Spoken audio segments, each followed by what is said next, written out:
Bonjour, un insecte de 2 cm prouve que la nature ne nous a pas attendus pour anticiper nos inventions. Le ver luisant ou lampyre. Il appartient à une famille originale de coléoptères, les lampyridés, capables de fabriquer de la lumière, comme certains organismes marins. Non pas un éclairage, mais une luminescence. Selon les espèces, elle est jaune, rouge, bleue ou verte, verdâtre chez le lampyre. Il faut voir son accouplement pour mesurer son dimorphisme sexuel. La femelle ressemble à une larve, comme si elle s'était bloquée au stade immature, d'où son nom ver luisant. C'est d'ailleurs elle qui produit la lumière la plus intense, en allumant ses 2 derniers segments abdominaux.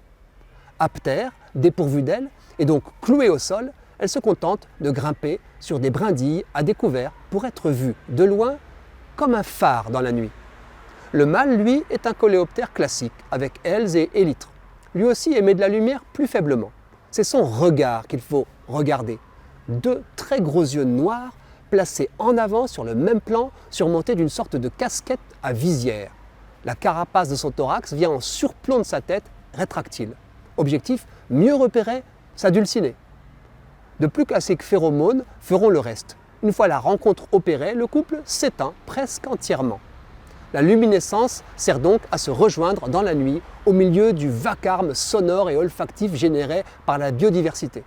Hélas, nos activités humaines ajoutent tant de lumière que le lampyre régresse là où la pollution visuelle est trop forte. Il a disparu des régions trop lumineuses. Le ver luisant est un biochimiste stupéfiant. D'abord, la lumière qu'il émet est dite froide. La réaction qu'il a produite ne gaspille en chaleur que 5% de l'énergie consommée. Si je vous dis que sa bioluminescence vient d'un mélange de luciférine et de luciférase dans ses cellules, je ne suis pas certain de vous éclairer. Ensuite, notre ami se nourrit d'escargots et de limaces. Il les anesthésie par de discrètes morsures, dissout leur chair par injection d'un suc, puis avale goulûment la soupe ainsi produite. En creusant l'affaire, j'ai noté une autre prouesse du lampyre.